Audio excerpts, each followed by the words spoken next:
ਵਾਹਿਗੁਰੂ ਜੀ ਕਾ ਖਾਲਸਾ ਵਾਹਿਗੁਰੂ ਜੀ ਕੀ ਫਤਿਹ। ਅੱਜ ਬੰਦੀ ਛੋੜ ਦਿਵਸ ਤੇ ਮੀਰੀ ਪੀਰੀ ਦੇ ਮਾਲਕ ਜਗਤ ਸੁਆਮੀ ਅਤ ਉਦਾਰ ਚਿੱਤ ਤੇ ਪਰ ਉਪਕਾਰੀ ਸਤਿਗੁਰੂ ਜੀ ਧੰਨ ਧੰਨ ਸ੍ਰੀ ਗੁਰੂ ਹਰਗੋਬਿੰਦ ਸਾਹਿਬ ਜੀ ਦੀ ਮਹਿਮਾ ਵਿੱਚ ਆਪ ਜੀ ਨਾਲ ਉਹਨਾਂ ਦੇ ਜੀਵਨ ਕਾਲ ਵਿੱਚੋਂ ਇੱਕ ਵਿਰਾਗ ਪ੍ਰੇਮ ਤੇ ਸਿਦਕ ਦੀ ਮਿਸਾਲ ਮਾਈ ਭਾਗ ਭਰੀ ਜੀ ਦੀ ਸਾਖੀ ਸਾਂਝੀ ਕਰ ਰਹੇ ਹਾਂ। ਇਹ ਸਾਖੀ ਸੁਣ ਕੇ ਸਾਨੂੰ ਦਰਸ਼ਨਾਂ ਦੀ ਸਿੱਖ ਲੱਗੇਗੀ ਤੇ ਪਿਆਰੇ ਨਾਲ ਮਿਲਾਪ ਦਾ ਵਿਰਾਗ ਉਪਜੇਗਾ। ਆਓ ਜੀ ਪਿਆਰ ਅਤੇ ਸ਼ਰਧਾ ਨਾਲ ਇਹ ਸਾਖੀ ਸਰਵਣ ਕਰੋ ਜੀ। ਕਸ਼ਮੀਰ ਦੀ ਰਾਜਧਾਨੀ ਸ੍ਰੀਨਗਰ ਦੀ ਧਰਤੀ ਤੇ ਇੱਕ ਸੇਵਾਦਾਸ ਨਾਮ ਦਾ ਬ੍ਰਾਹਮਣ ਆਪਣੀ ਬਿਰਧ ਮਾਂ ਮਾਈ ਭਾਗ ਭਰੀ ਜੀ ਪਤਨੀ ਤੇ ਬੱਚਿਆਂ ਨਾਲ ਰਹਿੰਦਾ ਸੀ। ਉਹ ਬਹੁਤ ਹੀ ਖੁਸ਼ ਤਬੀਅਤ ਵਾਲਾ ਇਨਸਾਨ ਸੀ। ਹਰ ਵੇਲੇ ਹਾਸਾ ਮਜ਼ਾਕ ਕਰਨ ਵਾਲਾ ਸੇਵਾਦਾਸ ਅਚਾਨਕ ਹੀ ਬਹੁਤ ਗੰਭੀਰ ਅਤੇ ਚੁੱਪਚਾਪ ਰਹਿਣ ਲੱਗਾ। ਮਾਂ ਨੂੰ ਬਹੁਤ ਚਿੰਤਾ ਹੋਣ ਲੱਗੀ ਕਿ ਉਸਦੇ ਪੁੱਤਰ ਨੂੰ ਇਹ ਕੀ ਹੋ ਗਿਆ ਹੈ। ਨਾ ਹੱਸਦਾ ਖੇਡਦਾ ਹੈ, ਨਾ ਬੋਲਦਾ ਹੈ ਤੇ ਨਾ ਹੀ ਬੱਚਿਆਂ ਨਾਲ ਪਹਿਲਾਂ ਵਾਂਗ ਲਾਡ ਕਰਦਾ ਹੈ। ਮਾਂ ਇਹਨਾਂ ਸੋਚਾਂ ਵਿੱਚ ਹੀ ਬੈਠੀ ਸੀ ਕਿ ਸੇਵਾਦਾਸ ਜੀ ਆ ਗਏ ਅਤੇ ਮਾਤਾ ਨੂੰ ਸਿਰ ਨਿਵਾ ਕੇ ਆਪਣੇ ਆਸਨ ਤੇ ਜਾ ਬੈਠੇ। ਮਾਂ ਬੋਲੀ, ਮੈਂ ਵਾਰੀ, ਮੈਂ ਸਦਕੇ ਲਾਲ ਜੀ, ਰਾਜ਼ੀ ਹੋ? ਚਿੱਤ ਵਿੱਚ ਕੋਈ ਖੇਚਲ ਜਾਂ ਸਰੀਰ ਨੂੰ ਕੋਈ ਔਖ ਤਾਂ ਨਹੀਂ? ਹਰ ਵੇਲੇ ਉਚਾਟ ਰਹਿੰਦੇ ਹੋ, ਚੁੱਪ ਜਿਹੀ ਕਿਉਂ ਧਾਰ ਲਈ ਹੈ? ਸੇਵਾਦਾਸ ਨੇ ਅਸਚਰਜ ਹੋ ਕੇ ਅਤੇ ਮੁਸਕਰਾ ਕੇ ਆਖਿਆ, ਨਹੀਂ ਮਾਂ ਜੀ, ਐਸੀ ਕੋਈ ਗੱਲ ਨਹੀਂ। ਤੁਸੀਂ ਤੌਖਲਾ ਨਾ ਕਰੋ। ਧਿਆਨ ਵਿਹਲਾ ਹੋਵੇ ਤਾਂ ਦਿਲ ਵਿਹਲੀਆਂ ਖੁਸ਼ੀਆਂ ਗੱਪਾਂ ਛੱਪਾਂ ਵਿੱਚ ਲੱਗਾ ਰਹਿੰਦਾ ਹੈ, ਪਰ ਜੇ ਧਿਆਨ ਕਿਤੇ ਰੁੱਝ ਜਾਵੇ ਤਾਂ ਰੁਝੇਵੇਂ ਵਿੱਚ ਮਗਨ ਹੋ ਜਾਂਦਾ ਹੈ। ਮਾਂ ਵੱਲੋਂ ਬਾਰ-ਬਾਰ ਸਵਾਲ ਕਰਨ ਤੇ ਸੇਵਾਦਾਸ ਨੇ ਦੱਸਿਆ ਕਿ ਤੀਰਥ ਯਾਤਰਾ ਕਰਦਿਆਂ ਉਸ ਨੂੰ ਸੂਹ ਪਈ ਕਿ ਕੋਈ ਨਵਾਂ ਤੀਰਥ ਪ੍ਰਗਟ ਹੋਇਆ ਹੈ। ਉਹ 5 ਪਾਣੀਆਂ ਦੀ ਧਰਤੀ ਭਾਵ ਪੰਜਾਬ ਵਿੱਚ ਹੈ। ਸੇਵਾਦਾਸ ਨੂੰ ਉਸ ਤੀਰਥ ਦੇ ਦਰਸ਼ਨਾਂ ਦੀ ਤਾਂਘ ਲੱਗ ਗਈ। ਸਫ਼ਰ ਦੌਰਾਨ ਸੇਵਾਦਾਸ ਨੇ ਇੱਕ ਸਿਪਾਹੀ ਨੂੰ ਕੋਈ ਮੰਤਰ ਪੜ੍ਹਦਿਆਂ ਦੇਖਿਆ ਤੇ ਮਖੌਲ ਕੀਤਾ ਕਿ ਸਿਪਾਹੀ ਕੀ ਤੇ ਜੋਗ ਕੀ। ਅੱਗੋਂ ਸਿਪਾਹੀ ਨੇ ਆਖਿਆ, ਉਹ ਜੋਗ ਕਾਹਦਾ ਜੋ ਹਰ ਕੋਈ ਨਾ ਕਰ ਸਕੇ। ਸਿਪਾਹੀ ਕੀ ਤੇ ਵਿਹਾਰੀ ਕੀ, ਧੋਬੀ ਕੀ ਤੇ ਬਾਣੀਆਂ ਕੀ, ਤਿਆਗੀ ਕੀ ਤੇ ਗ੍ਰਹਸਥੀ ਕੀ। ਜੋਗ ਉਹ ਜੋ ਸਭ ਨੂੰ ਜੋਗੀ ਬਣਾ ਸਕੇ, ਨਹੀਂ ਤਾਂ ਜੋਗ ਕਾਹਦਾ। ਸਿਪਾਹੀ ਤੋਂ ਇਹ ਗਿਆਨ ਦੇ ਵਾਕ ਸੁਣ ਕੇ ਸੇਵਾਦਾਸ ਉਸ ਦੇ ਪਿੱਛੇ ਲੱਗ ਗਿਆ ਤੇ ਕਈ ਗੱਲਾਂ ਸਿਪਾਹੀ ਨੇ ਉਸ ਨੂੰ ਦੱਸੀਆਂ ਅਤੇ ਕਿਹਾ ਕਿ ਜਦ ਘਰ ਨੂੰ ਵਾਪਸ ਮੁੜੇਗਾ ਉਦੋਂ ਪਹਾੜੀ ਚੜ੍ਹਨ ਤੋਂ ਪਹਿਲਾਂ ਰਾਵੀ ਬਿਆਸ ਦੇ ਵਿਚਕਾਰ ਅੰਮ੍ਰਿਤ ਤੀਰਥ 'ਤੇ ਜ਼ਰੂਰ ਜਾਵੀਂ। ਇਸ ਤਰ੍ਹਾਂ ਸੇਵਾਦਾਸ ਉੱਥੇ ਗਿਆ ਜਿੱਥੇ ਅੱਠੇ ਪਹਿਰ ਪਰਮੇਸ਼ਰ ਦਾ ਕੀਰਤਨ ਹੁੰਦਾ ਸੀ। ਜਲ ਦੇ ਵਿਚਕਾਰ ਮੰਦਰ ਖੜਾ ਸੀ। ਦਰਸ਼ਨ ਕਰਕੇ ਕਲੇਜੇ ਨੂੰ ਠੰਡ ਪੈ ਗਈ। ਉਸ ਨੂੰ ਪਤਾ ਲੱਗਾ ਕਿ ਉੱਥੇ 2 ਤੀਰਥ ਸਨ। ਇੱਕ ਤੀਰਥ ਤਾਂ ਉਹ ਮੰਦਰ ਤੇ ਦੂਜਾ ਇਸ ਹਰਮੰਦਰ ਦੇ ਤੀਰਥ ਦਾ ਵਾਲੀ। ਉਸ ਵੇਲੇ ਧੰਨ ਸ੍ਰੀ ਗੁਰੂ ਹਰਗੋਬਿੰਦ ਸਾਹਿਬ ਜੀ ਕਿਸੇ ਪਿੰਡ ਗਏ ਹੋਏ ਸਨ। ਉਹਨਾਂ ਦੇ ਦਰਸ਼ਨ ਕਰਨ ਲਈ ਸੇਵਾਦਾਸ ਉੱਥੇ ਹੀ ਠਹਿਰ ਗਿਆ। ਜਦ ਗੁਰੂ ਸਾਹਿਬ ਜੀ ਆਏ ਤਾਂ ਦਰਸ਼ਨ ਕਰਕੇ ਉਹ ਨਿਹਾਲੋ ਨਿਹਾਲ ਹੋ ਗਿਆ। ਇਹ ਦਰਸ਼ਨ ਉਸ ਦੇ ਅੰਦਰ ਟਿਕ ਗਏ ਤੇ ਸੇਵਾਦਾਸ ਬੇਵੱਸ ਹੋ ਕੇ ਸਾਹਿਬਾਂ ਦੇ ਚਰਨਾਂ ਤੇ ਢਹਿ ਪਿਆ। ਨੈਣ ਬੰਦ ਹੋਏ ਤਾਂ ਗੁਰੂ ਜੀ ਨੂੰ ਆਪਣੇ ਅੰਦਰ ਬਿਰਾਜਮਾਨ ਤੱਕਿਆ। ਗੁਰੂ ਸਾਹਿਬ ਜੀ ਨੇ ਸਿਰ ਤੇ ਪਿਆਰ ਦਿੱਤਾ। ਜਦ ਨੈਣ ਖੋਲ੍ਹ ਕੇ ਦੇਖਿਆ ਤਾਂ ਕਿਰਪਾਲੂ ਜੀ ਦੇ ਸੋਹਣੇ ਮਨਮੋਹਣੇ ਦਰਸ਼ਨ ਹੋਣ। ਜਦ ਨੈਣ ਬੰਦ ਕਰੇ ਤਾਂ ਅੰਦਰ ਵੀ ਉਹੀ ਦਰਸ਼ਨ ਹੋਣ। ਉਸ ਨੂੰ ਪਤਾ ਨਾ ਲੱਗੇ ਕਿ ਗੁਰੂ ਜੀ ਉਸ ਦੇ ਅੰਦਰ ਹਨ ਕਿ ਬਾਹਰ। ਉਸ ਦੇ ਲੂੰ ਵਿੱਚ ਪ੍ਰੇਮ ਭਰੀ ਚਰਨਾਹਟ ਛਿੜ ਪਈ। ਉਸ ਤੀਰਾਂ ਵਾਲੇ ਨੇ ਪਿਆਰ ਕੀਤਾ ਤੇ ਸਾਵਧਾਨ ਹੋਣ ਲਈ ਅਤੇ ਨਾਮ ਜਪਣ ਲਈ ਆਖਿਆ। ਸੇਵਾਦਾਸ ਦੇ ਰੋਮ ਰੋਮ ਵਿੱਚ ਆਪੇ ਨਾਮ ਸਿਮਰਨ ਹੋ ਰਿਹਾ ਸੀ ਤੇ ਇੱਕ ਰਸ ਭਰੇ ਸਵਾਦ ਦੀ ਛੈਬਰ ਲੱਗੀ ਹੋਈ ਸੀ। ਮਾਂ ਨੇ ਘਬਰਾ ਕੇ ਪੁੱਛਿਆ ਕਿ ਫਿਰ ਉਸ ਕਲਿਆਣ ਰੂਪ ਜੀ ਨੇ ਤੈਨੂੰ ਕਮੰਡਲ ਫੜਾ ਕੇ, ਕੱਪੜੇ ਪਾੜ ਕੇ, ਸੁਆਹ ਮਲ ਕੇ, ਘਰ-ਬਾਰ ਛੱਡ ਕੇ ਜੋਗੀ ਬਣਨ ਲਈ ਨਹੀਂ ਕਿਹਾ? ਸੇਵਾਦਾਸ ਨੇ ਸਪਸ਼ਟ ਕੀਤਾ, ਨਹੀਂ, ਉਹ ਤਾਂ ਬ੍ਰਹਮ ਜੋਗੀ ਹਨ। ਸਾਰੇ ਅਵਤਾਰਾਂ ਦੇ ਗੁਰੂ ਹਨ ਜੋ ਧੁਰੋਂ ਆਏ ਹਨ। ਉਹ ਪ੍ਰਵਾਨ ਗਿਰਸਤ ਉਦਾਸ ਦਾ ਮਾਰਗ ਦੱਸਦੇ ਹਨ। ਗ੍ਰਸਤ ਵਿੱਚ ਰਹਿੰਦਿਆਂ ਹੀ ਪਰਮੇਸ਼ਰ ਨਾਲ ਮਿਲਾਉਂਦੇ ਹਨ।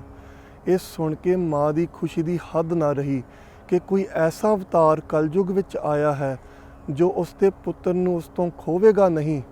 ਰਾਜੇ ਭਰਥਰੀ ਦੀ ਤਰ੍ਹਾਂ ਪਰਿਵਾਰ ਨੂੰ ਦੁੱਖ ਵਿੱਚ ਪਾ ਕੇ ਤੁਰ ਨਹੀਂ ਜਾਵੇਗਾ, ਸਗੋਂ ਪਰਿਵਾਰ ਵਿੱਚ ਰਹਿੰਦਿਆਂ ਹੋਇਆਂ ਬਨਵਾਸੀ ਰਿਖੀ ਸਮਾਨ ਅਲੇਪ ਹੋ ਕੇ ਤਪ ਕਰੇਗਾ। ਜਦ ਸਾਰਾ ਪਰਿਵਾਰ ਸੁੱਤਾ ਹੁੰਦਾ ਤਾਂ ਸੇਵਾਦਾਸ ਅੰਮ੍ਰਿਤ ਵੇਲੇ ਉੱਠ ਇਸ਼ਨਾਨ ਕਰਕੇ ਆਸਣ ਤੇ ਬਿਰਾਜਮਾਨ ਹੋ ਭਗਤੀ ਕਰਦਾ। ਇਹ ਸਭ ਦੇਖ ਕੇ ਬਿਰਧ ਮਾਂ ਦੇ ਮਨ ਵਿੱਚ ਆਪਣੇ ਕਲਿਆਣ ਦੀ ਤਾਂਘ ਉੱਠੀ। ਉਸਨੇ ਪੁੱਤਰ ਨੂੰ ਪੁੱਛਿਆ, ਉਹ ਦਾਤਾ ਜੀ ਬੁੱਢਿਆਂ ਦਾ ਅਤੇ ਤ੍ਰੀਮਤਾਂ ਦਾ ਕਲਿਆਣ ਵੀ ਕਰਦੇ ਹਨ? ਕਿਉਂਕਿ ਮਾਂ ਜਾਣਦੀ ਸੀ ਕਿ ਉਹਨਾਂ ਦੇ ਬ੍ਰਾਹਮਣ ਤਾਂ ਇਸਤਰੀਆਂ ਨੂੰ ਮੰਤਰ ਵੀ ਨਹੀਂ ਸਨ ਦਿੰਦੇ। ਸੇਵਾਦਾਸ ਨੇ ਦੱਸਿਆ ਕਿ ਉਹ ਬਿਨਾਂ ਕਿਸੇ ਵਿਤਕਰੇ ਤੋਂ ਸਭ ਨੂੰ ਵਾਹਿਗੁਰੂ ਜੀ ਦੇ ਚਰਨੀ ਲਾਉਂਦੇ ਹਨ। ਇਹ ਸੁਣ ਕੇ ਮਾਂ ਨੇ ਸ਼ੁਕਰ ਮਨਾਇਆ ਤੇ ਆਖਿਆ, ਮੈਨੂੰ ਵੀ ਉਸ ਕਲਿਆਣਕਾਰੀ ਦਾਤੇ ਕੋਲ ਲੈ ਚੱਲ, ਮਤਾ ਮੈਂ ਰਹਿੰਦੀ ਉਮਰ ਵੀ ਬੇਅਰਥ ਨਾ ਗਵਾ ਬੈਠਾਂ। ਪੁੱਤਰ ਨੇ ਆਖਿਆ, ਮਾਂ ਮੈਂ ਤਾਂ ਲੈ ਚੱਲਦਾ ਹਾਂ, ਪਰ ਉਹ ਸਾਡੇ ਤੋਂ ਸੈਂਕੜੇ ਕੋਸਾਂ ਦੂਰ ਹਨ। ਤੇਰਾ ਬਿਰਧ ਸਰੀਰ ਇੰਨੀ ਖੇਚਲ ਨਾ ਝੱਲ ਸਕਿਆ ਤਾਂ ਦੁੱਖ ਵਿੱਚ ਉਹਨਾਂ ਨੂੰ ਬਿਨਾਂ ਮਿਲੇ ਹੀ ਨਾ ਤੁਰ ਜਾਵੇਂ। ਉਸਨੇ ਮਾਂ ਨੂੰ ਸਲਾਹ ਦਿੱਤੀ ਕਿ ਉਹ ਘਰ ਬੈਠ ਕੇ ਹੀ ਉਸ ਘਟ ਘਟ ਦੇ ਜਾਣਨਹਾਰ ਦੀ ਆਰਾਧਨਾ ਕਰੇ। ਜੇ ਉਸ ਦੀ ਆਰਾਧਨਾ ਸੱਚੀ ਹੋਈ ਤਾਂ ਇੱਥੇ ਬੈਠੀ ਤੇ ਹੀ ਮੇਰਾਂ ਦੇ ਸਾਈਂ ਮੇਰਾਂ ਕਰ ਦੇਣਗੇ। ਇਸ ਤਰ੍ਹਾਂ ਸੇਵਾਦਾਸ ਦੇ ਘਰ ਸਿੱਖੀ ਦਾ ਤੋਰਾ ਤੁਰ ਪਿਆ। ਘਰ ਸਿੱਖਾਂ ਦਾ ਪ੍ਰਸ਼ਾਦ ਹੋਣ ਲੱਗਾ ਅਤੇ ਸੰਗਰਾਂਦ, ਮੱਸਿਆ ਅਤੇ ਗੁਰਪੁਰਬਾਂ 'ਤੇ ਸੰਗਤਾਂ ਜੁੜਨ ਲੱਗ ਪਈਆਂ। ਮਾਂ ਨੇ ਵੀ ਸਤਸੰਗ ਕਰਨਾ ਸ਼ੁਰੂ ਕਰ ਦਿੱਤਾ। ਜਪਜੀ ਸਾਹਿਬ ਦਾ ਪਾਠ ਕੰਠ ਕਰ ਲਿਆ ਤੇ ਬਾਣੀ ਦਾ ਪਾਠ ਲਗਨ ਨਾਲ ਕਰਨ ਲੱਗ ਪਈ। ਜਿਉਂ-ਜਿਉਂ ਮਾਈ ਨੂੰ ਬਾਣੀ, ਕੀਰਤਨ ਤੇ ਸਤਸੰਗ ਦੇ ਰੰਗ ਅੰਤਰ ਆਤਮੇ ਸੁੱਖ ਦੇਣ ਲੱਗੇ, ਤਿਉਂ-ਤਿਉਂ ਦਰਸ਼ਨ ਦੀ ਤਾਂਘ ਬਹੁਤ ਵਧਣ ਲੱਗ ਪਈ। ਗੁਰਸਿੱਖਾਂ ਤੋਂ ਗੁਰੂ ਸਾਹਿਬ ਦੇ ਗੁਣਾਂ ਅਤੇ ਸੁਭਾਅ ਬਾਰੇ ਪੁੱਛਦੀ ਰਹਿੰਦੀ। ਗੁਰੂ ਜੀ ਦੇ ਪਤਿਤ ਪਾਵਨ ਅਤੇ ਭਗਤਾਂ ਦੇ ਪ੍ਰੇਮੀ ਹੋਣ ਵਾਲੇ ਗੁਣ ਬਾਰੇ ਸੁਣਦੀ ਤਾਂ ਉਸ ਦੇ ਅੰਦਰ ਇੱਕ ਆਸ ਚਮਕ ਉੱਠਦੀ ਕਿ ਮੈਂ ਨਿਰਬਲ, ਗਰੀਬ ਅਤੇ ਨਿਤਾਣੀ ਹਾਂ, ਪਰ ਉਹਨਾਂ ਦਾ ਬਿਰਧ ਪਾਲਣਹਾਰ ਹੈ ਜੋ ਮੈਂ ਜਿਹੀ ਤੇ ਵੀ ਟੁੱਟ ਪੈਣਗੇ। ਉਹ ਗੁਰੂ ਜੀ ਦੇ ਪ੍ਰੇਮ ਵਿੱਚ ਬਾਵਰੀ ਹੋਈ ਰੂਹ ਖਰੀਦ ਲਿਆਈ। ਮਾਈ ਭਾਗ ਭਰੀ ਨੇ ਬੁੱਢੇ ਵਾਰੇ ਰੂਹ ਕੱਤਣਾ ਆਪਣੇ ਪਿਆਰੇ ਨੂੰ ਯਾਦ ਕਰਨ ਦਾ ਵਸੀਲਾ ਬਣਾ ਲਿਆ। ਕੱਤੀ ਜਾਵੇ ਤੇ ਗੁਣ ਗਾਈ ਜਾਵੇ। ਮਾਈ ਨੇ ਸੂਤ ਕੱਤ ਕੇ, ਅਟੇਰ ਕੇ ਅਤੇ ਨੜਿਆਂ ਤੇ ਚਾੜ ਕੇ ਜੁਲਾਹੇ ਦੇ ਸਪੁਰਦ ਕਰ ਦਿੱਤਾ। ਜੁਲਾਹੇ ਨੇ ਰੇਜਾ ਬਣਾ ਕੇ ਮਾਈ ਦੇ ਘਰ ਪਹੁੰਚਾ ਦਿੱਤਾ। ਮਾਈ ਨੇ ਧੋਬੀ ਨੂੰ ਕੀਮਤ ਵਿੱਚ ਬਹੁਤ ਕੁਝ ਦੇ ਕੇ ਰੇਜਾ ਧੁਆ ਕੇ ਖੁੰਭ ਵਰਗਾ ਚਿੱਟਾ ਕਢਵਾ ਲਿਆ ਤੇ ਅਰਦਾਸਾਂ ਕਰਨ ਲੱਗੀ, ਜਿਸ ਬਾਰੇ ਮਹਾਕਵੀ ਸੰਤੋਖ ਸਿੰਘ ਜੀ ਗੁਰਪ੍ਰਤਾਪ ਸੂਰਜ ਗ੍ਰੰਥ ਵਿੱਚ ਇਸ ਤਰ੍ਹਾਂ ਲਿਖਦੇ ਹਨ। हे ਪ੍ਰਭ, ਮੈਂ ਬਿਰਦਾ ਬਹੁ ਹੋਈ, ਨਹੀਂ ਸਮਰੱਥ ਗਮਨ ਕੀ ਹੋਈ। ਪੰਥ ਪਹਾਰਨ ਕੋ ਬਹੁ ਦੂਰ, ਊਚ ਨੀਚ ਬਲ ਲਖਿਅਤ ਭੂਰ। ਨਾਹੀਂ ਤਾਂ ਮੈਂ ਅੰਮ੍ਰਿਤਸਰ ਆਵਤ, ਨਿਜ ਕਰ ਸੋ ਅੰਬਰ ਪਹਿਰਾਵਤ। ਸ਼ਕਤਹੀਨ ਕਿਮ ਗਮਨਉ ਸੁਆਮੀ, ਸਭ ਘਟ ਵਿਆਪਕ ਅੰਤਰ ਜਾਮੀ। ਮਾਈ ਭਾਗ ਭਰੀ ਨੇ ਆਪਣੇ ਘਰ ਵਿੱਚ ਇੱਕ ਖਾਸ ਥਾਂ ਸਾਫ਼ ਕਰਕੇ ਉੱਥੇ ਸੁੰਦਰ ਚੌਂਕੀ ਢਾਹ ਕੇ ਉਸ ਪਰ ਰੇਜਾ ਪਿਆਰ ਨਾਲ ਟਿਕਾ ਦਿੱਤਾ। ਇਹ ਜਗ੍ਹਾ ਖਾਸ ਗੁਰੂ ਸਾਹਿਬ ਦੇ ਆਇਆਂ ਤੇ ਬੈਠਣ ਲਈ ਸਜਾਈ। ਰੋਜ਼ ਸਵੇਰੇ ਸ਼ਾਮ ਧੂਫ ਦੇਵੇ, ਫੁੱਲਾਂ ਦੇ ਸਿਹਰੇ ਲਟਕਾਵੇ ਅਤੇ ਚੰਦਨ ਚੜਾਵੇ। ਵਿਹਲੀ ਹੋ ਕੇ ਬੈਠ ਜਾਵੇ ਅਤੇ ਧਿਆਨ ਕਰੇ ਕਿ ਮਹਾਰਾਜ ਚੌਂਕੀ ਪਰ ਬਿਰਾਜੇ ਜਗਮਗ ਜੋਤ ਰੂਪ ਹੋਏ ਬਿਰਾਜ ਰਹੇ ਹਨ। ਇਸ ਤਰ੍ਹਾਂ ਦੀ ਸੋਹਣੀ ਪ੍ਰੀਤ ਵੇਖ ਕੇ ਮਾਈ ਦਾ ਪੁੱਤਰ ਸੇਵਾਦਾਸ, ਜੋ ਪਹਿਲਾਂ ਹੀ ਬਹੁਤ ਆਗਿਆਕਾਰੀ ਸੀ, ਮਾਈ ਦਾ ਸ਼ਰਧਾਲੂ ਬਣ ਗਿਆ। ਬਿਰਾਦਰੀ ਵਾਲੇ ਬ੍ਰਾਹਮਣਾਂ ਨੇ ਤਾਨੇ ਮਿਹਣੇ ਮਾਰਨੇ ਸ਼ੁਰੂ ਕਰ ਦਿੱਤੇ ਤੇ ਮਖੌਲ ਉਡਾਉਣ ਲੱਗ ਪਏ ਕਿ ਗੁਰੂ ਸਾਹਿਬ ਮਾਈ ਦੇ ਇਸ ਘਟੀਆ ਰੇਜੇ ਲਈ ਕਿਉਂ ਇੰਨੀ ਦੂਰ ਕਸ਼ਮੀਰ ਆਉਣਗੇ। ਪਰ ਮਾਂ ਪੁੱਤ ਨੇ ਕੋਈ ਪਰਵਾਹ ਨਾ ਕੀਤੀ, ਕਿਉਂਕਿ ਸਾਹਿਬ ਦੇ ਪ੍ਰੇਮ ਵਿੱਚ ਮਗਨ ਸੁਰਤੀ ਨੂੰ ਦੁਨੀਆ ਦੀ ਕੀ ਪਰਵਾਹ ਸੀ। ਜਦ ਮਾਈ ਨੂੰ ਉਪਾਸਨਾ ਕਰਦੀ ਨੂੰ ਬਹੁਤ ਸਮਾਂ ਲੰਘ ਗਿਆ ਤਾਂ ਸਿੱਖ ਸੰਗਤਾਂ ਨੇ ਵੀ ਸੁਨੇਹੇ ਭੇਜਣੇ ਸ਼ੁਰੂ ਕਰ ਦਿੱਤੇ ਕਿ ਜੋ ਰੇਜਾ ਮਾਈ ਨੇ ਤਿਆਰ ਕੀਤਾ ਹੈ ਉਹ ਸੰਗਤਾਂ ਨੂੰ ਦੇ ਦੇਵੇ ਤੇ ਉਹ ਗੁਰੂ ਸਾਹਿਬ ਨੂੰ ਪਹੁੰਚਾ ਦੇਣਗੇ, ਕਿਉਂਕਿ ਗੁਰੂ ਸਾਹਿਬ ਕੋਲ ਰਾਜਸੀ ਅਤੇ ਧਾਰਮਿਕ ਕੰਮਾਂ ਵਿੱਚ ਕਿੱਥੇ ਸਮਾਂ ਹੈ ਕਿ ਉਹ ਸ੍ਰੀਨਗਰ ਤੱਕ ਰੇਜਾ ਲੈਣ ਆਉਣ। ਪਰ ਮਾਈ ਦੇ ਅੰਦਰੋਂ ਉੱਤਰ ਇਹ ਨਿਕਲਦਾ ਸੀ ਕਿ ਉਸ ਦੇ ਪ੍ਰੇਮ ਭਰੇ ਬੈਰਾਗੀ ਮਨ ਨੂੰ ਦਰਸ਼ਨਾਂ ਬਿਨ ਚੈਨ ਨਹੀਂ, ਅਤੇ ਉਸ ਨੂੰ ਇਹ ਦਰਸ਼ਨ ਤਾਂਗ ਬੇਵੱਸੇ ਲੱਗੀ ਹੋਈ ਸੀ, ਜਿਸ ਤੇ ਉਸ ਦਾ ਵਸ ਨਹੀਂ ਸੀ। ਹਟਾਈ ਵੀ ਹਟਦੀ ਨਹੀਂ ਸੀ ਤਾਂ ਉਹ ਕੀ ਕਰਦੀ। ਮਾਈ ਤਾਂ ਇੱਥੋਂ ਤੱਕ ਬੈਰਾਗਣ ਸੀ ਕਿ ਉਹ ਸੋਚਦੀ ਸੀ ਜੇ ਮੌਤ ਵੀ ਆ ਜਾਵੇ ਤਾਂ ਵੀ ਉਸ ਦੀ ਦਰਸ਼ਨ ਸਿੱਖ ਕਦੇ ਨਾ ਮਿਟੇ, ਬਸ ਲੱਗੀ ਹੀ ਰਹੇ, ਲੱਗੀ ਹੀ ਰਹੇ। ਉਹ ਜਾਣਦੀ ਸੀ ਕਿ ਮਹਾਰਾਜ ਮੇਰੀ ਕੰਗਾਲੀ ਦੇ ਮੋਟੇ ਜਿਹੇ ਕੱਪੜੇ ਦੇ ਮੁਹਤਾਜ ਨਹੀਂ। ਮੈਂ ਮੁਰਦੀ ਹਾਂ, ਮੇਰੀ ਹਿਲਜੁਲ ਕੋਈ ਅਰਥ ਨਹੀਂ ਰੱਖਦੀ, ਪਰ ਦਾਤਾ ਜਿਉਂਦਾ ਹੈ, ਮੇਰਾ ਦਾ ਸਾਈਂ ਹੈ ਅਤੇ ਸਰਬ ਸਮਰੱਥ ਹੈ। ਲੋਕਾਂ ਨੂੰ ਆਖਦੀ, ਬਸ ਮੈਨੂੰ ਮੱਤਾਂ ਨਾ ਦਿਓ, ਮੈਨੂੰ ਜਿਉਣ ਦਿਓ ਸਿੱਖ ਵਿੱਚ, ਤਰਸਨ ਵਿੱਚ, ਸੱਦਰ ਵਿੱਚ, ਅਰਾਧਨ ਵਿੱਚ, ਪਿਆਰ ਵਿੱਚ, ਦਿਨ ਰਾਤ ਦੀ ਲਗਨ ਵਿੱਚ ਅਤੇ ਦਰਸ਼ਨ ਤਾਂਗ ਵਿੱਚ। ਮਹਾਕਵੀ ਸੰਤੋਖ ਸਿੰਘ ਜੀ ਮਾਈ ਦੀ ਅਵਸਥਾ ਇਸ ਤਰ੍ਹਾਂ ਬਿਆਨ ਕਰਦੇ ਹਨ। ਜੀਵਤ ਮੈਂ ਨਹਿ ਤਿਆਗੋਂ ਆਸਾ, ਨਾਹੀਂ ਤਾਂ ਮਰ ਕੇ ਮਿਲਹੋਂ ਜਾਏ, ਮੈਂ ਨਾ ਪ੍ਰਤੱਗਿਆ ਤਜੋਂ ਕਦਾਏ। ਦੂਜੇ ਪਾਸੇ ਸ੍ਰੀ ਅੰਮ੍ਰਿਤਸਰ ਵਿਖੇ ਗੁਰੂ ਕੇ ਬਾਜ਼ਾਰ ਦੇ ਪਿਛਲੇ ਪਾਸੇ ਗੁਰੂ ਕੇ ਮਹਿਲ ਨਾਮੀ ਅਸਥਾਨ ਹੈ, ਜਿੱਥੇ ਸ੍ਰੀ ਗੁਰੂ ਰਾਮਦਾਸ ਜੀ, ਸ੍ਰੀ ਗੁਰੂ ਅਰਜਨ ਦੇਵ ਜੀ ਅਤੇ ਸ੍ਰੀ ਗੁਰੂ ਹਰਗੋਬਿੰਦ ਸਾਹਿਬ ਜੀ ਰਹਿਆ ਕਰਦੇ ਸਨ। ਇਹਨਾਂ ਆਤਮਾ ਰੰਗਾਂ ਵਿੱਚ ਚਹਿਲ ਪਹਿਲ ਕਰਦੇ ਮਹਿਲਾਂ ਵਿੱਚ ਮਾਤਾ ਗੰਗਾ ਜੀ ਪਤੀ ਵਰਤਾ ਧਰਮ ਅਵਤਾਰ ਬੈਠੇ ਸਨ। ਉਹਨਾਂ ਦੇ ਜਗ ਤਾਰਨਹਾਰ ਪੁੱਤਰ ਸ੍ਰੀ ਗੁਰੂ ਹਰਗੋਬਿੰਦ ਸਾਹਿਬ ਜੀ ਅਕਾਲ ਬੁੰਗੇ ਸਾਹਿਬ ਤੋਂ ਦੀਵਾਨ ਦੀ ਸਮਾਪਤੀ ਉਪਰੰਤ ਆਏ ਤੇ ਅਦਬ ਸਤਕਾਰ ਨਾਲ ਸਿਰ ਨਿਭਾਉਂਦੇ ਮਾਤਾ ਜੀ ਵੱਲ ਵਧੇ। ਮਾਤਾ ਜੀ ਨੇ ਸਿਰ ਛਾਤੀ ਨਾਲ ਲਾਇਆ, ਪਿਆਰ ਦਿੱਤਾ ਅਤੇ ਅੰਦਰੋਂ ਗੁਰਤਾ ਦਾ ਧਿਆਨ ਕਰਕੇ ਡਾਢੇ ਸਤਕਾਰ ਨਾਲ ਬਿਠਾਇਆ। ਗੁਰੂ ਜੀ ਨੇ ਮਾਤਾ ਜੀ ਨੂੰ ਦੱਸਿਆ ਕਿ ਉਹਨਾਂ ਨੂੰ ਕਿਸੇ ਦੀ ਦਰਸ਼ਨ ਦੇ ਪ੍ਰੇਮ ਤਾਂਗ ਦੀ ਪੁਕਾਰ ਆਈ ਹੈ, ਕੋਈ ਸਿੱਖ ਵਿੱਚ ਹੈ, ਬਿਰਾਗ ਦੇ ਦੁੱਖ ਵਿੱਚ ਹੈ ਅਤੇ ਉਸ ਨੂੰ ਮਿਲਣ ਲਈ ਦੂਰ ਪੈਂਡੇ ਜਾਣਾ ਪਵੇਗਾ। ਮਾਤਾ ਜੀ ਬੋਲੇ, ਹੇ ਜਗਤ ਗੁਰੂ ਜੀ, ਜਾਓ ਹੇ ਤਾਰਨਹਾਰ ਜੀ, ਜਾਓ ਹੇ ਮੇਰਾਂ ਦੇ ਸਾਈਂ ਜੀ, ਜਾਓ ਹੇ ਬਿਰਧਪਾਲ ਜੀ ਜਾਓ, ਪਰ ਹੇ ਪੁੱਤਰ ਜੀ, ਹੇ ਲਾਲ ਜੀ, ਹੇ ਮਾਂ ਦੀਆਂ ਅੱਖਾਂ ਦੇ ਚਾਨਣ ਜੀ, ਇੰਨੀ ਛੇਤੀ ਮੁੜਨਾ ਕਿ ਮਾਂ ਦੀਆਂ ਆਂਦਰਾਂ ਝੱਲ ਲੈਣ। ਗੁਰੂ ਜੀ ਨੇ ਮਾਤਾ ਜੀ ਨੂੰ ਦੱਸਿਆ ਕਿ ਪੈਂਡਾ ਦੂਰ ਹੈ, ਕਸ਼ਮੀਰ ਜਾਣਾ ਹੈ ਅਤੇ ਮੁੜਨਾ ਪਰਲੇ ਰਸਤੇ ਪਹਾੜਾਂ ਥਾਣੀ ਹੈ। ਗੁਰੂ ਬਾਬੇ ਦੇ ਪੰਜੇ ਸਾਹਿਬ ਕੋਲੋਂ ਜਾ ਨਿਕਲਣਾ ਹੈ।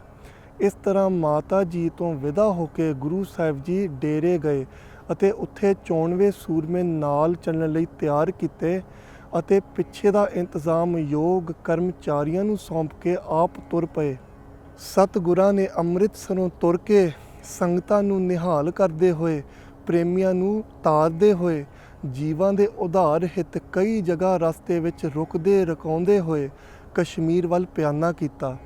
ਉਧਰ ਮਾਈ ਭਾਗ ਭਰੀ ਆਪਣੇ ਘਰ ਉਸੇ ਤਰ੍ਹਾਂ ਪ੍ਰੇਮ ਬੈਰਾਗਣ ਹੋਈ ਆਪਣੇ ਆਹਰੇ ਲੱਗੀ ਰਹੀ। ਇੱਕ ਦਿਨ ਸੁੱਤੀ ਉੱਠੀ ਤਾਂ ਘਬਰਾਈ ਹੋਈ ਸੀ। ਪੁੱਤਰ ਸੇਵਾਦਾਸ ਨੇ ਮਾਂ ਨੂੰ ਮੱਥਾ ਟੇਕਿਆ ਅਤੇ ਘਬਰਾਉਣ ਦਾ ਕਾਰਨ ਪੁੱਛਿਆ। ਮਾਈ ਨੇ ਦੱਸਿਆ ਕਿ ਰਾਤ ਸੁਪਨੇ ਵਿੱਚ ਉਸਨੇ ਇੱਕ ਦੂਤ ਤੱਕਿਆ ਜੋ ਮਾਈ ਤੋਂ ਕੁਛ ਵਿੱਥ ਦੇ ਆਦਰ ਸਹਿਤ ਖੜਾ ਹੋ ਕੇ ਕਹਿਣ ਲੱਗਿਆ ਕਿ ਮਾਈ ਤੇਰੀ ਔਧ ਮੁੱਕ ਗਈ ਹੈ, ਤਿਆਰੀ ਕਰ ਚੱਲਣ ਦੀ। ਮਾਈ ਨੇ ਉੱਤਰ ਦਿੱਤਾ, ਮੇਰੀ ਤਾਂ ਹਰ ਸਮੇਂ ਤਿਆਰੀ ਹੈ, ਕਿਉਂਕਿ ਮੇਰਾ ਮਨ ਹਰ ਸਮੇਂ ਹਰ ਛਿਨ ਸਿਮਰਨ ਵਿੱਚ ਰਹਿੰਦਾ ਹੈ। ਪਰ ਦੂਤ ਬੋਲਿਆ ਕਿ ਨਹੀਂ, ਤੂੰ ਅਜੇ ਤਿਆਰ ਨਹੀਂ, ਕਿਉਂਕਿ ਤੂੰ ਅਜੇ ਕਿਸੇ ਦੀਆਂ ਉਡੀਕਾਂ ਵਿੱਚ ਹੈ, ਪਰ ਸਮਾਂ ਹੋਰ ਠਹਿਰਨ ਦੀ ਆਗਿਆ ਨਹੀਂ ਦਿੰਦਾ। ਮਾਈ ਨੂੰ ਇੱਕਦਮ ਅਕਲ ਫੁਰ ਪਈ ਕਿ ਉਹ ਤਾਂ ਸਮੇਂ ਦੇ ਮਾਲਕ ਕਾਲ ਦੇ ਰਾਜ ਅਕਾਲ ਦੀ ਸ਼ਰਨ ਵਿੱਚ ਹੈ, ਉਸ ਪਰ ਸਮੇਂ ਦਾ ਹੁਕਮ ਕਿਸ ਤਰ੍ਹਾਂ ਚੱਲ ਸਕਦਾ ਹੈ। ਮਾਈ ਬੋਲੀ, ਮੈਂ ਉਸ ਦੀ ਉਡੀਕ ਵਿੱਚ ਹਾਂ ਜੋ ਕਾਲ ਤੋਂ ਰਹਿਤ ਹੈ ਅਤੇ ਜੋ ਸਰਬ ਕਾਲ 'ਤੇ ਹੁਕਮ ਰੱਖਦਾ ਹੈ। ਜੇ ਉਸ ਦਾ ਹੁਕਮ ਹੈ ਤਾਂ ਮੈਂ ਤਿਆਰ ਹਾਂ, ਨਹੀਂ ਤਾਂ ਮੇਰੀ ਦਰਸ਼ਨਾਂ ਦੀ ਉਡੀਕ ਦੀ ਡੋਰ ਸਮੇਂ ਦੇ ਮੁੱਕਣ 'ਤੇ ਵੀ ਮੇਰੀ ਜ਼ਿੰਦੜੀ ਨੂੰ ਜਿਉਂਦੀ ਰੱਖੇਗੀ। ਫਿਰ ਦੂਤ ਨੇ ਦੱਸਿਆ ਕਿ ਸੁਨੇਹਾ ਕਾਲ ਦੇ ਲੇਖਾ ਲਿਖਣ ਵਾਲੇ ਦਾ ਹੈ ਜੋ ਹੁਣ ਤੇਰੇ ਲਈ ਮੁੱਕਦਾ ਹੈ। ਮਾਈ ਨੇ ਕਿਹਾ, ਫਿਰ ਮੈਂ ਅਜੇ ਤਿਆਰ ਨਹੀਂ, ਮੇਰੇ ਵੱਸ ਨਹੀਂ, ਮੈਂ ਤਾਂ ਕਿਸੇ ਲਿਵ ਵਿੱਚ ਬੱਝੀ ਪਈ ਹਾਂ। ਤੁਸੀਂ ਸਮਰੱਥ ਹੋ ਤਾਂ ਤੋੜ ਲਓ ਅਤੇ ਲੈ ਚਲੋ। ਉਜ਼ਰ ਨਹੀਂ, ਰੋਂਦੀ ਟੁਰਸਾਂ, ਕੁਰਲਾਉਂਦੀ ਜਾਸਾਂ, ਕੂੰਜ ਵਾਂਗੂ ਕੂਕੂ ਕਰਸਾਂ। ਆਖਸਾਂ ਹਾਏ ਨਾ ਵਿਛੋੜੋ, ਨਾ ਵਿਥ ਪਾਓ, ਸਿੱਕ ਲਾ ਲੈਣ ਦਿਓ। ਮੇਰੀ ਲਗਨ ਮੇਰੇ ਵੱਸੋਂ ਪਰੇ ਹੋ ਚੁੱਕੀ ਹੈ, ਮੇਰੇ ਵੱਸ ਨਹੀਂ, ਬਲੀ ਹੋ ਤਾਂ ਲੈ ਜਾਓ। ਦੂਤ ਨੇ ਆਖਿਆ, ਬਲ ਮੇਰੇ ਵਿੱਚ ਹੈ, ਪਰ ਮੈਂ ਤੁਹਾਡੇ ਨੇੜੇ ਨਹੀਂ ਆ ਸਕਦਾ। ਤੁਹਾਡੇ ਅੰਦਰ ਸਿਮਰਨ ਹੈ, ਮੈਂ ਤੁਹਾਨੂੰ ਤੋੜ ਮਰੋੜ ਕੇ ਨਹੀਂ ਲਿਜਾ ਸਕਦਾ। ਅਸੀਂ ਗੋਬਿੰਦ ਭਜਨ ਅਤੇ ਗੋਬਿੰਦ ਕੀਰਤਨ ਦੀ ਥਾਂ 'ਤੇ ਜ਼ੋਰ ਨਹੀਂ ਰੱਖਦੇ। ਸੰਦੇਸ਼ਾ ਦੇ ਦਿੱਤਾ ਹੈ। ਮਾਈ ਨੇ ਦੂਤ ਨੂੰ ਪੁੱਛਿਆ, ਫਿਰ ਤੁਸੀਂ ਮੇਰੇ ਸੁਪਨੇ ਵਿੱਚ ਕਿਉਂ ਆਏ ਹੋ? ਮੈਨੂੰ ਸੰਦੇਸ਼ਾ ਦੇਣ ਗੁਰੂ ਕੇ ਸਿੱਖ ਆਉਂਦੇ ਜੋ ਕਾਲ ਨੂੰ ਜਿੱਤ ਚੁੱਕੇ ਹਨ। ਤਾਂ ਦੂਤ ਨੇ ਦੱਸਿਆ ਕਿ ਤੁਸੀਂ ਕਈ ਵਾਰ ਸੰਸਾ ਕਰਦੇ ਹੋ ਅਤੇ ਆਪਣੀ ਉਮਰ ਗਿਣਨ ਲੱਗ ਪੈਂਦੇ ਹੋ, ਇਸ ਕਰਕੇ ਮੈਂ ਆਇਆ ਹਾਂ। ਨਹੀਂ ਤਾਂ ਤੁਸੀਂ ਇੱਕ ਦੀ ਲਗਨ ਵਾਲੇ ਹੋ ਅਤੇ ਸਾਡੀ ਸਰਕਾਰ ਤੋਂ ਬਾਹਰ ਹੋ। ਮਾਈ ਨੇ ਉਸ ਦਾ ਸ਼ੁਕਰਾਨਾ ਕੀਤਾ ਕਿ ਚੰਗਾ ਹੋਇਆ ਦੂਤ ਨੇ ਉਸ ਨੂੰ ਚੰਗੀ ਮੱਤ ਦਿੱਤੀ ਕਿ ਸੰਸਾ ਨਹੀਂ ਕਰਨਾ ਚਾਹੀਦਾ, ਅਤੇ ਦੂਤ ਨੂੰ ਉੱਥੋਂ ਚਲੇ ਜਾਣ ਲਈ ਕਿਹਾ। ਉਹ ਜਾਵੇ ਹੀ ਨਾ, ਨੇੜੇ ਵੀ ਨਾ ਆਵੇ। ਫਿਰ ਮਾਈ ਨੇ ਧੰਨ ਗੁਰੂ ਹਰਗੋਬਿੰਦ, ਧੰਨ ਗੁਰੂ ਹਰਗੋਬਿੰਦ ਕਰਕੇ ਗੁਰੂ ਸਾਹਿਬ ਜੀ ਨੂੰ ਯਾਦ ਕੀਤਾ ਤਾਂ ਉਹ ਦੂਤ ਉੱਥੋਂ ਤੁਰ ਗਿਆ। ਸੇਵਾਦਾਸ ਨੇ ਆਖਿਆ, ਮਾਂ ਜੀ ਹੁਣ ਸੰਸਾ ਨਾ ਕਰਿਆ ਕਰੋ, ਸਤਿਗੁਰਾਂ ਦਾ ਵਾਕ ਸੱਚ ਹੈ। ਸ਼ਲੋਕ, ਜਹ ਸਾਧੂ ਗੋਬਿੰਦ ਭਜਨ, ਕੀਰਤਨ ਨਾਨਕ ਨੀਤ। ਨਾ ਹੋ ਨਾ ਤੂੰ, ਨਹਿ ਛੁਟਹਿ, ਨਿਕਟ ਨਾ ਜਾਈਓ ਦੂਤ। ਇੱਕ ਦਿਨ ਸੇਵਾਦਾਸ ਨੇ ਖਬਰ ਸੁਣੀ ਕਿ ਗੁਰੂ ਜੀ ਕਸ਼ਮੀਰ ਵੱਲ ਆ ਰਹੇ ਹਨ, ਪਰ ਗੁਰੂ ਜੀ ਨੇ ਕੋਈ ਸੰਦੇਸ਼ਾ ਨਹੀਂ ਸੀ ਘੱਲਿਆ। ਮਾਈ ਭਾਗ ਭਰੀ ਨੇ ਆਪਣੇ ਪੁੱਤਰ ਨੂੰ ਪੁੱਛਿਆ ਕਿ ਤੂੰ ਤਾਂ ਗੁਰੂ ਜੀ ਦੇਖੇ ਹਨ, ਕਿ ਉਹਨਾਂ ਦਾ ਬਹੁਤ ਸੁੰਦਰ, ਲੰਮਾ ਅਤੇ ਭਰਵਾਂ ਸਰੀਰ ਹੈ? ਹੱਸਦੇ ਹਨ ਤਾਂ ਅੱਖਾਂ 'ਚੋਂ ਬਿਜਲੀ ਚਮਕਾਰਾ ਮਾਰਦੀ ਹੈ। ਸੇਵਾਦਾਸ ਨੇ ਦੱਸਿਆ ਕਿ ਬਿਲਕੁਲ ਇਸੇ ਤਰ੍ਹਾਂ ਹੀ ਹਨ। ਮਾਈ ਨੇ ਅਸਲ ਵਿੱਚ ਗੁਰੂ ਸਾਹਿਬ ਜੀ ਦੇ ਦਰਸ਼ਨਾਂ ਦਾ ਝਲਕਾਰਾ ਦੇਖਿਆ ਸੀ। ਇਸ ਤਰ੍ਹਾਂ ਗੱਲ ਕਰਦਿਆਂ ਦੋਨਾਂ ਦੇ ਨੈਣ ਬੰਦ ਹੋ ਗਏ ਤੇ ਅੰਦਰ ਹੀ ਅੰਦਰ ਦਰਸ਼ਨਾਂ ਦਾ ਆਨੰਦ ਲੈਣ ਲੱਗੇ। ਸੇਵਾਦਾਸ ਨੂੰ ਘਰ ਦੇ ਦਰਵਾਜ਼ੇ ਅੱਗੇ ਘੋੜਿਆਂ ਦੀਆਂ ਟਾਪਾਂ ਸੁਣਾਈ ਦਿੱਤੀਆਂ। ਘਬਰਾ ਕੇ ਉਸ ਦੇ ਨੈਣ ਖੁੱਲ੍ਹ ਗਏ ਅਤੇ ਭੱਜ ਕੇ ਬੂਹਾ ਖੋਲ੍ਹਿਆ। ਦੇਖਦਾ ਹੈ ਕਿ ਸੱਚਮੁੱਚ ਮੀਰੀ ਪੀਰੀ ਦੇ ਮਾਲਕ ਦਰ 'ਤੇ ਖਲੇ ਹਨ। ਹੱਥ ਵਿੱਚ ਭਾਰੀ ਬਰਛਾ, ਮੱਥੇ 'ਤੇ ਰੱਬੀ ਜਲਾਲ, ਨੈਣਾਂ ਵਿੱਚ ਇਲਾਹੀ ਤੇਜ਼, ਪਿਆਰ ਦਾ ਮੀਂਹ ਵਰਸਾਉਂਦੇ ਘੋੜੇ 'ਤੇ ਬੈਠੇ ਹਨ। ਸੇਵਾਦਾਸ ਉਸੇ ਪਿਆਰ ਲਗਨ ਵਿੱਚ ਰਕਾਬ ਦੇ ਸਿਰ ਧਰਦਾ ਹੈ ਅਤੇ ਚਰਨ ਪਰਸਦਾ ਹੈ। ਰਕਾਬ ਤੋਂ ਸਿਰ ਚੁੱਕ ਕੇ ਚਿਹਰੇ ਵੱਲ ਤੱਕਦਾ ਹੈ ਅਤੇ ਬੇਬਲ ਹੋ ਫਿਰ ਸਿਰ ਰਕਾਬ 'ਤੇ ਰੱਖ ਦਿੰਦਾ ਹੈ। ਉਸ ਨੂੰ ਯਕੀਨ ਨਹੀਂ ਆ ਰਿਹਾ ਕਿ ਜਗਤ ਦੇ ਸੁਆਮੀ ਨਿਮਾਣਿਆਂ ਤੇ ਨਚੀਜ਼ਿਆਂ ਦੇ ਘਰ ਆ ਗਏ ਹਨ। ਰਕਾਬ ਫੜ ਕੇ ਘੋੜੇ ਤੋਂ ਉਤਾਰਿਆ, ਫਿਰ ਚਰਨਾਂ 'ਤੇ ਢਹਿ ਪਿਆ ਅਤੇ ਸਤਿਗੁਰਾਂ ਨੂੰ ਅੰਦਰ ਲੈ ਆਇਆ। ਪਲੰਗ ਢਾਹ ਕੇ ਬਿਠਾਇਆ ਤੇ ਅੰਦਰ ਜਾ ਕੇ ਧਿਆਨ ਮਗਨ ਮਾਤਾ ਨੂੰ ਦੱਸਿਆ ਕਿ ਮਹਾਰਾਜ ਆ ਗਏ ਹਨ। ਇਹ ਸੁਣ ਕੇ ਅੰਦਰ ਹੀ ਅੰਦਰ ਦਰਸ਼ਨ ਕਰ ਰਹੀ ਮਾਈ ਨੇ ਨੈਣ ਖੋਲ੍ਹੇ, ਪਰ ਫਿਰ ਘੁੱਟ ਕੇ ਬੰਦ ਕਰ ਲਏ ਕਿ ਕਿਤੇ ਦਰਸ਼ਨ ਓਲੇ ਨਾ ਹੋ ਜਾਣ। ਸੇਵਾਦਾਸ ਨੇ ਬਾਰ-ਬਾਰ ਦੱਸਿਆ ਕਿ ਮਾਂ, ਮਹਾਰਾਜ ਆ ਗਏ ਹਨ, ਦਰਸ਼ਨ ਕਰ ਲਓ। ਇੰਨੇ ਚਿਰ ਨੂੰ ਦਿਲਾਂ ਦੇ ਮਹਿਰਮ ਪਲੰਗ ਤੋਂ ਉੱਠ ਕੇ ਅੰਦਰ ਮਾਈ ਕੋਲ ਆ ਖੜੇ। ਮਾਈ ਦੇ ਨੈਣ ਖੁੱਲ੍ਹੇ, ਪ੍ਰਤੱਖ ਮੂਰਤੀ ਸਾਹਮਣੇ ਦੇਖੀ, ਉਹੀ ਜੋ ਧਿਆਨ ਵਿੱਚ ਦੇਖ ਰਹੀ ਸੀ। ਅਚਾਨਕ ਅਚਰਜ ਰਸ ਵਿੱਚ ਚਰਨਾਂ 'ਤੇ ਢਹਿ ਪਈ। ਸਤਿਗੁਰੂ ਜੀ ਬੈਠ ਗਏ, ਬਿਰਧ ਮਾਈ ਦਾ ਸਿਰ ਗੋਦ ਵਿੱਚ ਲੈ ਲਿਆ, ਸਿਰ 'ਤੇ ਰੱਬੀ ਹੱਥ ਪਿਆਰ ਕਰਨ ਲੱਗਾ। ਮਾਈ ਦੀ ਸੁਰਤ ਬੱਚੇ ਵਾਂਗੂ ਗੋਦ ਪਈ, ਕੁਛ ਪ੍ਰਤੱਖ, ਕੁਛ ਧਿਆਨ ਦੇ ਮਿਸ਼ਰਤ ਰੰਗ ਵਿੱਚ ਰਸ ਲੀਨ ਹੋਈ, ਆਨੰਦ ਮਾਣ ਰਹੀ ਹੈ। ਕਿੰਨੇ ਹੀ ਚਿਰ ਬਾਅਦ ਸਿਰ ਚੁੱਕਦੀ ਹੈ ਅਤੇ ਦਰਸ਼ਨ ਕਰਦੀ ਹੈ। ਜਲਾਲ ਦੇਖ ਕੇ ਫਿਰ ਸਿਰ ਸੁੱਟ ਕੇ ਸਿਰ 'ਤੇ ਫਿਰਦੇ ਰੱਬੀ ਹੱਥ ਦਾ ਪਿਆਰ ਰਸ ਮਾਣਦੀ ਹੈ। ਫਿਰ ਸਿਰ ਚੁੱਕਦੀ ਹੈ, ਫਿਰ ਸਿਰ ਰੱਖਦੀ ਹੈ। ਕਈ ਚਿਰ ਬਾਅਦ ਸੁਰਤ ਆਉਂਦੀ ਹੈ ਅਤੇ ਆਖਦੀ ਹੈ, ਆ ਗਏ ਨਿਮਾਣਿਆਂ ਦੇ ਮਾਣ। ਫਿਰ ਚਰਨ ਲੱਭਦੀ ਹੈ ਤੇ ਘੁੱਟ ਕੇ ਚਰਨਾਂ ਨਾਲ ਲਿਪਟ ਜਾਂਦੀ ਹੈ। ਆਖਦੀ ਹੈ, ਦਰਸ਼ਨ ਦੇਖਤ ਦੋਖ ਨਸੇ, ਕਬਹੂ ਨਾ ਹੋਵੋ ਦ੍ਰਿਸ਼ਟ ਅਗੋਚਰ, ਜੀ ਕੈ ਸੰਗ ਬਸੇ ਰਹੋ। ਥਰ ਥਰਾਂਦੇ ਗਲੇ ਨਾਲ ਇਹ ਪੰਕਤੀ ਪਿਆਰ ਭਰੀ ਆਵਾਜ਼ ਵਿੱਚ ਬੋਲਦੀ ਹੈ ਅਤੇ ਨੈਣ ਜਲ ਨਾਲ ਭਰੇ ਆਉਂਦੇ ਹਨ। ਜਿਨ੍ਹਾਂ ਅੰਦਰ ਦਰਸ਼ਨਾਂ ਦੀ ਸਿੱਖ ਹੈ ਉਹੀ ਸਮਝ ਸਕਦੇ ਹਨ ਕਿ ਮਾਈ 'ਤੇ ਕੀ ਬੀਤ ਰਹੀ ਹੈ, ਕਿਸ ਤਰ੍ਹਾਂ ਦੀ ਖੁਸ਼ੀ ਹੈ, ਕਿਸ ਤਰ੍ਹਾਂ ਦਾ ਸ਼ੁਕਰ ਹੈ ਅਤੇ ਕਿਸ ਤਰ੍ਹਾਂ ਦੀ ਅਰਦਾਸ ਹੈ। ਕਬਹੂ ਨਾ ਹੋਵੋ ਦ੍ਰਿਸ਼ਟ ਅਗੋਚਰ, ਜੀ ਕੈ ਸੰਗ ਬਸੇ। ਕਈ ਚਿਰ ਮਾਈ ਨੇ ਇਹ ਭਗਤੀ ਪ੍ਰੇਮ ਵਾਲੇ ਸ਼ਾਂਤ ਰਸ ਦਾ ਆਨੰਦ ਲਿਆ। ਹੋਸ਼ ਵਿੱਚ ਆਈ ਤੇ ਬੋਲੀ, ਹਉ ਵਾਰੀ ਹਉ ਸਦ ਬਲਿਹਾਰੀ, ਹਉ ਸਦਕੇ ਘੋਲੀ ਸਦ ਵਾਰੀ। ਜੋ ਮਾਲਾ ਰੇਜੇ ਤੇ ਲਟਕਾਉਂਦੀ ਸੀ ਉਹ ਆਪਣੇ ਕੰਬਦੇ ਪਰ ਪਿਆਰ ਭਰੇ ਹੱਥਾਂ ਨਾਲ ਗੁਰੂ ਜੀ ਦੇ ਗਲੇ ਵਿੱਚ ਪਾਈ। ਉਸ ਚੌਂਕੀ ਤੇ ਜਿਸ ਉੱਪਰ ਰੇਜਾ ਰੱਖਦੀ ਸੀ, ਪ੍ਰਤੱਖ ਗੁਰੂ ਜੀ ਨੂੰ ਬਿਠਾ ਕੇ ਰੇਜਾ ਚਰਨਾਂ ਤੇ ਰੱਖਿਆ ਅਤੇ ਉੱਪਰ ਚੰਦਨ ਛਿੜਕਾਇਆ।